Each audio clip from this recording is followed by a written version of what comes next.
한동훈 국민의힘 대표가 윤석열 대통령의 직무집행정지가 필요하다고 한 데 대해 대통령실은 아직 입장을 내놓지 않고 있습니다. 이에 따라 윤석열 대통령이 오늘 직접 대국민 담화에 나설지도 관심인데요. 취재기자 연결합니다. 조용성 기자. 네, 용산 대통령실입니다. 네, 지금 전국 상황 심각하게 돌아가고 있는데 대통령실에 어떤 별도 반응이 나왔습니까? 대통령실은 한 대표의 요구를 포함한 국회 상황에 대해 아직 아무런 입장을 내지 않고 있습니다.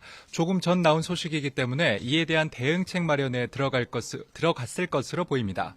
지난 3일에서 4일로 넘어가는 6시간 동안 비상계엄이 선포되고 해제된 이후 이곳 용산 대통령실 기자실 앞 오픈 라운지에서는 각 언론사 기자들의 중계가 끊이지 않고 있습니다. 종종 기자실을 오가던 대통령실 관계자들은 언론 접촉을 되도록 삼가고 언론과 국회 상황을 예의주시하며 대응책 마련에 고심하고 있습니다. 한 핵심 관계자는 하루하루가 살아는 판이고 조금씩 상황이 나아져야 된다는 생각으로 긴장감 속에 근무를 하고 있다고 분위기를 전했습니다. 또 기자를 대할 때 발언 하나하나가 혹시라도 민심에 어떻게 비칠지 고려해야 하기 때문에 더 조심스러워졌다고 설명했습니다. 예정됐던 일정을 중단한 윤석열 대통령과 참모진은 업무를 이어가는 가운데 급변한 상황에 대응하기 위해 고심하고 있을 것으로 보입니다. 네, 윤석열 대통령의 계엄 사태 이후 직접 추가 담화에 나설지도 관심인데 오늘 예정된 일정이 있습니까? 오늘 예정된 담화 일정은 없었지만 여당 대표가 표결 전날 입장을 바꾼 갑작스러운 상황 때문에 좀 더 지켜봐야 할 것으로 보입니다. 지난 4일 새벽 4시 27분쯤 비상계엄 선포를 해제한다고 발표한 뒤 윤 대통령은 공개석상의 모습을 드러내지 않고 있는데요. 대통령실의 한 관계자는 윤 대통령이 직접 입장을 밝히는 것이 내일로 예정된 국회 탄핵소추안 표결에 어떤 영향을 미칠지 모른다며 조심스러워했습니다.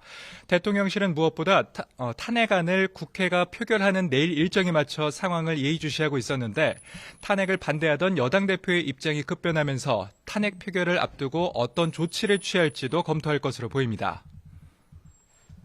비상계엄 선포와 부정선거를 연관짓는 해석들도 있는데 이에 대해서 대통령실 입장이 있습니까? 네, 그에 대해 복수의 대통령실 관계자의 발언을 종합해보면 관련 내용을 아예 모르고 있다거나 김용현 전 장관의 발언을 언론 보도를 보고 알았다는 입장입니다.